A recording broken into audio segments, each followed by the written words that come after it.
If you've ever searched a video on how to build discipline, you might have come across a video where someone gives you advice like the one Jocko Willing had, where someone asks him, how do you become more disciplined? And he says, well, you just do it. And he's not wrong. You know, if you want to become disciplined, you just do it.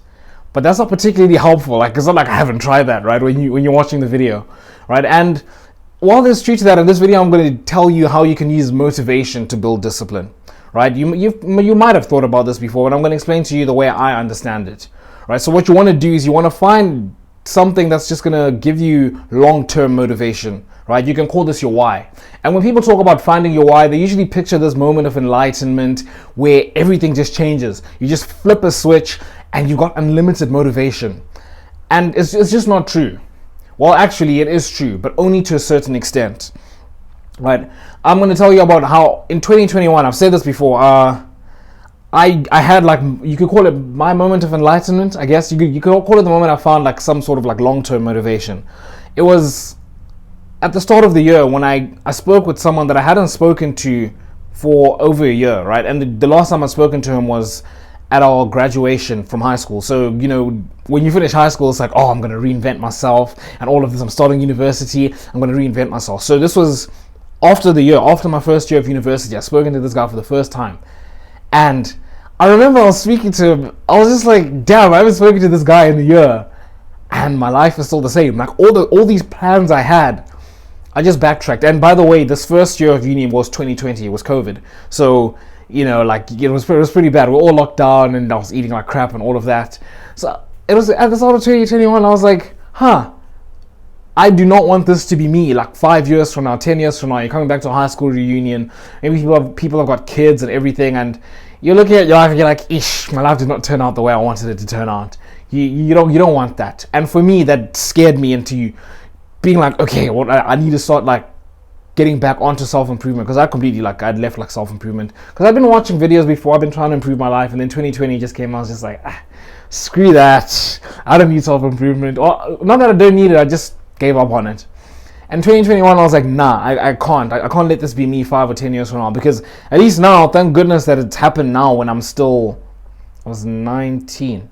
No, I was 18. I was 18 at the start of the year.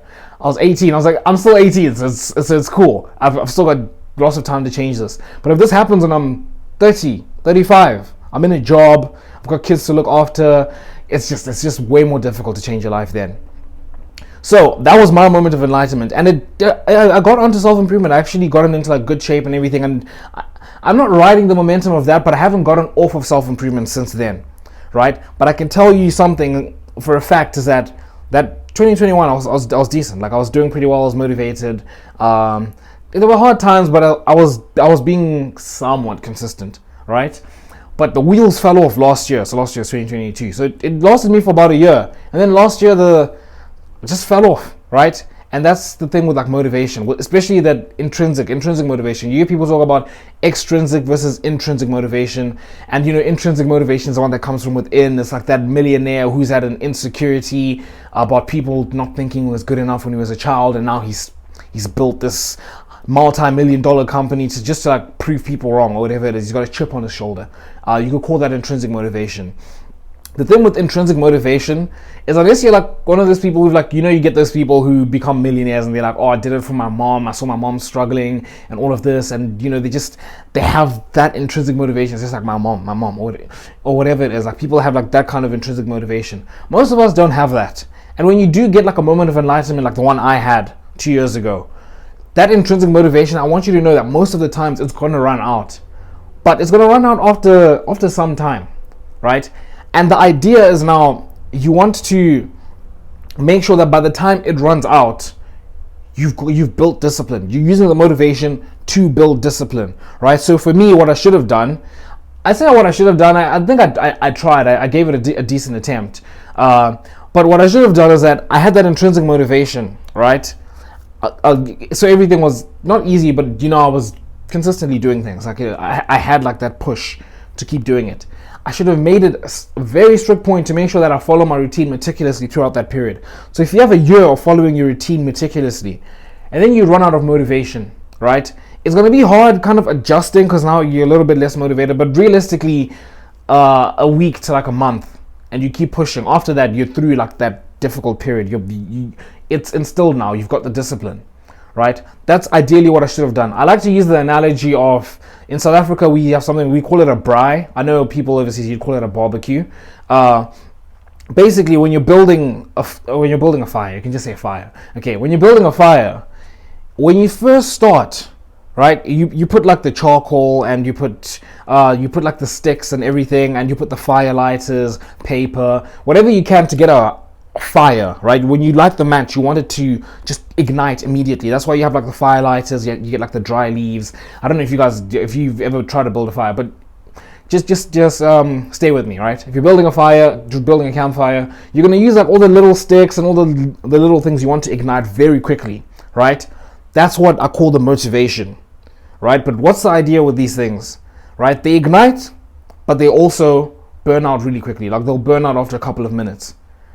And you can keep putting more and more and more and more, but you don't want to keep doing that. You're not going to like braai your meat. We call it braaiing. You're not going to barbecue your meat off of that kind of fire, off of like just keeping on putting fire lighters, keeping on throwing in leaves and like little sticks, right? The idea is that while that fire, while the leaves and the sticks and everything has ignited, you've got the charcoal there, you've got like the big log, the big logs, and the idea is that by the time it burns out, the charcoal and the big like logs that are gonna create like the long-term fire, they've gone like red, right? Like they've got fire now, and you know that once those things have fire, that's gonna last an hour, 2 hours, and that's gonna be more than enough time for you to cook your meat or whatever it is, to enjoy the fire.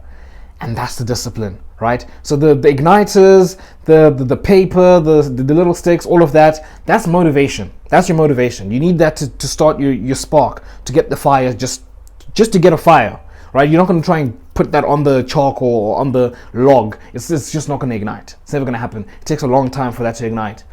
But you use those little those igniters and everything to just keep burning at the charcoal, to keep burning at the big log, and then by the time they run out, the log it's got heat. It's got proper heat that's going to sustain. That's what you want. That's what you want, the discipline, right? But that discipline needs to be, you chip away at it, right? You keep building it. You keep building it. You use the motivation to build that discipline, right? When you are motivated, you know, when you're motivated to go to the gym and you're waking up every day, you're tracking your calories and everything, and you have like that one day, you have like an off day, right? Maybe you don't really want to go to the gym, or maybe you do go, but you don't do all the exercises you plan on doing, and maybe you don't eat so cleanly that day. Those are the days you need to push, right? Because so far everything has been smooth sailing, and then you had like the little dip. I want you to take that opportunity to build discipline. I want you to picture discipline as you building muscle, right? How do you build muscle? You need to go into the gym and you need to curl. You need to do the reps, right? Obviously, you need to recover and all of that, but that's not pertinent to this analogy. You need to do the reps. When you do the reps, right, your muscle's breaking down, and then you can recover, and then it builds. That's your discipline, right? But the thing with discipline is it's going back to my analogy. Building muscle is easier when you pick up a manageable weight, right? It's challenging enough. It's challenging, but it's manageable for you to do 3 sets of like 10, right? You're not picking up like the heaviest weight, right? So you're not going to build discipline by just starting. You've got like no motivation, you've got nothing, and it's just, let's just build hard discipline from the start. Doing that is like trying to flipping light the charcoal or light the big log, or going to the gym and trying to lift weights you've never lifted before. You're not going to build muscle that way. You're just going to injure yourself, or you won't even be able to lift the flipping weight to start off with, right? So I want you to picture like the discipline is like doing the reps. You're picking up a manageable weight, and the manageable weight is when you're motivated, and then you have like a day where you're just not feeling it as much, right? But it's still manageable for you to be like, I'm going to get up and go to the gym. There you go. You've got like half a discipline point from that, right? That's a rep. That's 1 rep, right? And you keep doing that. You keep doing that. And then by the time your motivation has run out, the log is, the charcoal, the log has got fire. It's got proper fire. Now you've got proper discipline, right? Picture you in the gym a year later. By the time your motivation's run out or whatever, by the time you finish doing the reps for the manageable weight, you can upgrade your weight now. It's way easier for you to do the harder weight. And that's the same thing with discipline. By the time your motivation runs out, you can start doing the hard like things that take more discipline. And that's basically how you're going to build motivation as a lazy person. You still need to find your why, you need to find motivation, but make sure you use that motivation to build your discipline. Make sure you hit subscribe to join the Self-Improvement Brotherhood. Join my Discord to meet like-minded men, and until next time, I'll see you boys.